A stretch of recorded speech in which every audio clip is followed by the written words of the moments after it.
Hello বন্ধুরা, আমি তোমাদের সাথে আজকে যে রেসিপিটি শেয়ার করছি সেটা হলো বাটা মাছের ঝাল। পোস্ত, সর্ষে বাটা দিয়ে, টমেটো দিয়ে, ধনেপাতা দিয়ে তোমাদের সাথে ঝাল শেয়ার করছি। আমি আজকে এইখানে নিয়েছি 500 গ্রাম বাটা মাছ, 2টো টমেটো, কিছুটা ধনেপাতা, কিছুটা পোস্ত আর সর্ষে পেস্ট করা। মানে কালারের জন্য সামান্য একটু লঙ্কার গুঁড়ো নিয়েছি, কেন পোস্তর মধ্যে বেশি কালার ভালো লাগে না। এখানে হলুদ নিয়েছি, এখানে একটা দানা চিনি নিয়েছি, কেন বাটা মাছ এমনিতে মিষ্টি, তার মধ্যে চিনিটা নেওয়া শুধু নেওয়া হলো রেসিপিটা, মানে চিনি দিলে তোমার সব তরকারির স্বাদটা ব্যালেন্স করে। আর হলো গিয়ে এইখানে নিয়েছি আমি 5-6টা কাঁচা লঙ্কা। এবার আমি তোমাদের সাথে আমার গ্যাসটা জ্বালিয়ে দিলাম।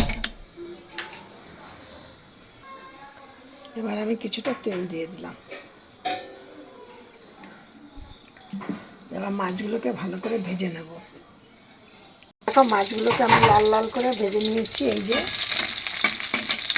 এই মাছ ভাজা তেলটার মধ্যে আর সামান্য একটুখানি তেল দিয়ে দিলাম, একদম অল্প। এই যে দিয়েছি, দিয়ে এবার এইটার মধ্যে আমি দিয়ে দেবো কিছুটা কালো জিরে। এবার এর মধ্যে দিয়ে দিচ্ছি 3টে কাঁচা লঙ্কা চিড়ে, দেখেছো? এবার এইখানে দিয়ে দিচ্ছি আমি 2টো টমেটো মিডিয়াম সাইজ। এবার দেখো টমেটোগুলি নরম হয়ে গেছে। এবার এর মধ্যে আমি দিয়ে দিচ্ছি কিছুটা নুন, কিছুটা হলুদ, কিছুটা লঙ্কার গুঁড়ো, 2-4টা চিনির দানা।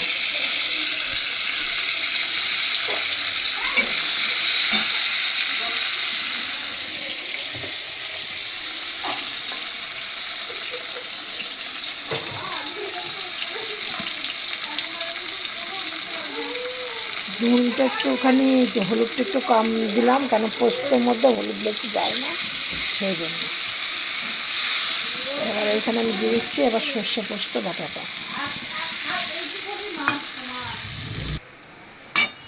এবার ঝোলটা কেমন, পোস্তটা কেমন ফুটে উঠেছে। এবার আমি এর মধ্যে দিয়ে দিচ্ছি মাছগুলো।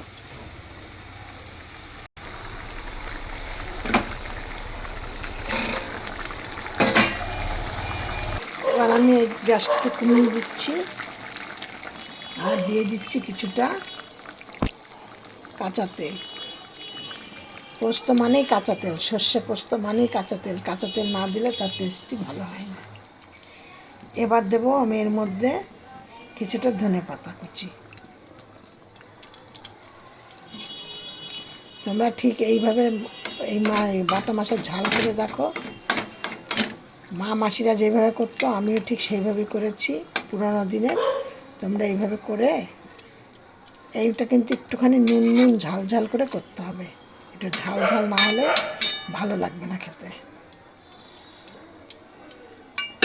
এবার একটু হালকা আস্তে আস্তে ফুটুক, তারপরে নামিয়ে দেবো। আমার রেসিপিটা হয়ে গেছে। এবার আমি গ্যাসটা অফ করে দিই।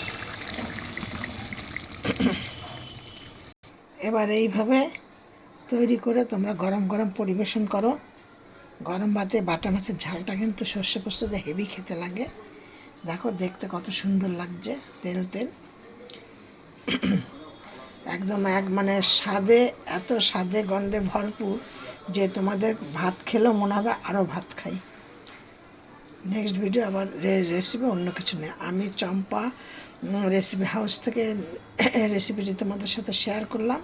তোমরা আমার এই রেসিপিটি দেখে একটা লাইক, কমেন্ট, শেয়ার করো। নতুন বন্ধু হয়ে থাকলে একটা সাবস্ক্রাইব করে পাশের বেলটি বাজিয়ে অল করে রেখে দিও।